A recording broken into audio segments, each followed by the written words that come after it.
The Tale of Two Bad Mice by Beatrix Potter. Once upon a time, there was a very beautiful doll's house. It was red brick with white windows, and it had real muslin curtains and a front door and a chimney.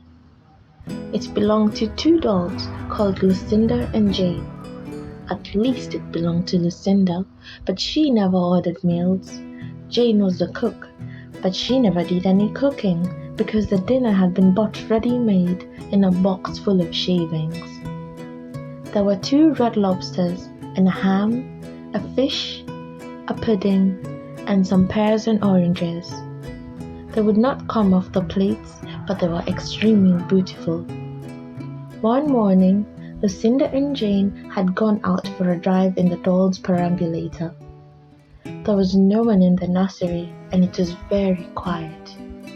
Presently, there was a little scuffling and scratching noise in a corner near the fireplace, where there was a hole underneath the scouting board.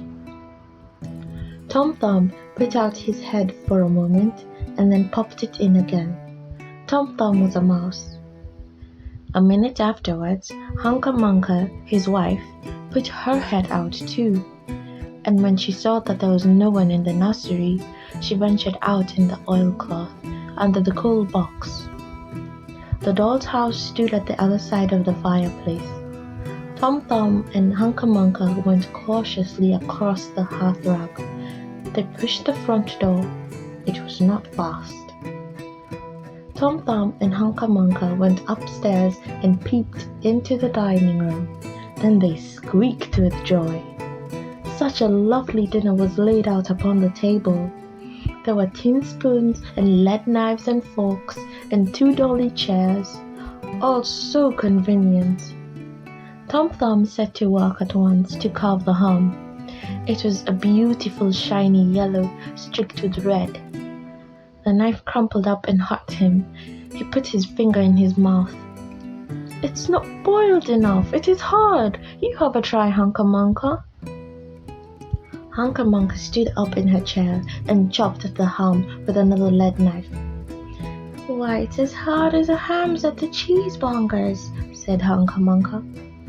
The ham broke off the plate with a jerk and rolled under the table. "Let it alone," said Tom Thumb. "Give me some fish, Hunca Munca." Hunca Munca tried every tin spoon in turn. The fish was glued to the dish. Then Tom Thumb lost his temper. He put the ham in the middle of the floor and hit it with the tongs and the shovel. Bang, bang, smash, smash. The ham flew all into pieces, for underneath the shiny paint, it was made of nothing but plaster. Then there was no end to the rage and disappointment of Tom Thumb and Hunca Munca. They broke up the pudding, the lobsters, the pears and the oranges. As the fish would not come off the plate, they put it into the red-hot crinkly paper fire in the kitchen, but it would not burn either. Tom Thumb went up the kitchen chimney and looked out at the top. There was no soot. While Tom Thumb was up the chimney, Hunca Munca had another disappointment. She found some tiny canisters upon the dresser, labeled rice, coffee, sago. But when she turned them upside down, there was nothing there except red and blue beads. Then those mice set to work to do all the mischief they could, especially Tom Thumb. He took Jane's clothes out of the chest of drawers in her bedroom and he threw them out of the top floor window. But Hunca Munca had a frugal mind. After pulling half the feathers out of Lucinda's bolster, she remembered that she herself was in want of a feather bed. With Tom Thumb's assistance, she carried the bolster downstairs and across the hearthrug. It was difficult to squeeze the bolster into the mouse hole, but they managed it somehow. Then the Hunca Munca went back and fetched a chair, a bookcase, a bird cage, and several small odds and ends. The bookcase and the bird cage refused to go into the mouse hole. Hunca Munca left them behind the coal box and went to fetch a cradle.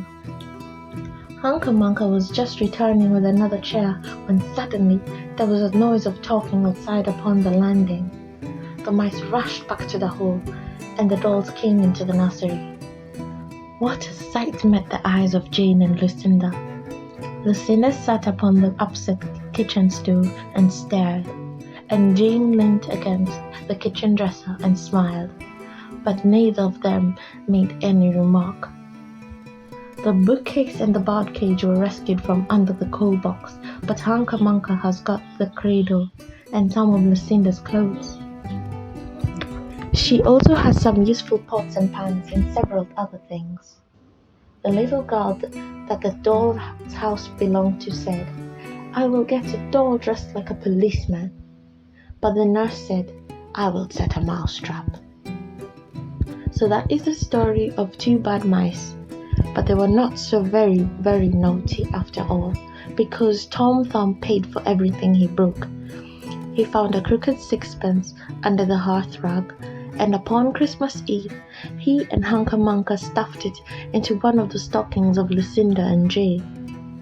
And very early every morning, before anyone is awake, Hunca Munca comes with a dustpan and her broom to sweep the Dolly's house. The end. Good night.